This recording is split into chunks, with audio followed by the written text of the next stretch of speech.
So as a doctor, even as a parent also, so నాకు ఒక doubt ఉందండి. అసలు కన్వల్షన్స్, ఎపిలెప్సీ, సీజర్స్ ఈ మూడు ఒకటేనా? ఫిట్స్ అనేవి చాలా కామన్గా యూజ్ చేసే టర్మ్.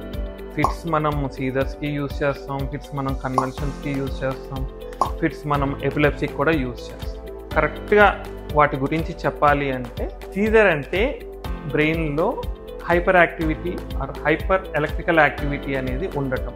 సో అలా ఎలక్ట్రికల్ యాక్టివిటీ ఎక్కువైనప్పుడు ఫిట్స్ రూపేణా, అంటే బాడీ షేక్ అవటం కానీ, అలా చైల్డ్ చూస్తూ ఉండటం కానీ, లేకపోతే మన కాన్షియస్లో మనం మాట్లాడుతున్నా సరే రెస్పాండ్ అవ్వకపోవటం కానీ, ఇవన్నీ ఉంటాయి.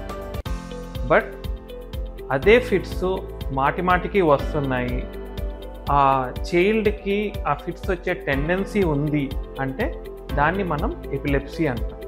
అంటే మరలా వచ్చే ఛాన్సెస్ అనేవి ఆ చైల్డ్లో చాలా ఎక్కువ. ఒకవేళ ఫీవర్ లేకుండా కూడా రావచ్చు ఫిట్స్, ఆర్ ఏ చిన్న ట్రిగ్గర్ ఉన్నా సరే, ఆర్ ఏ చిన్న ఇన్ఫెక్షన్ ఉన్నా సరే ఫిట్స్ అనేవి బయటికి రావచ్చు. అలా వచ్చే తత్వాన్ని మనం ఎపిలెప్సీ అంటాం.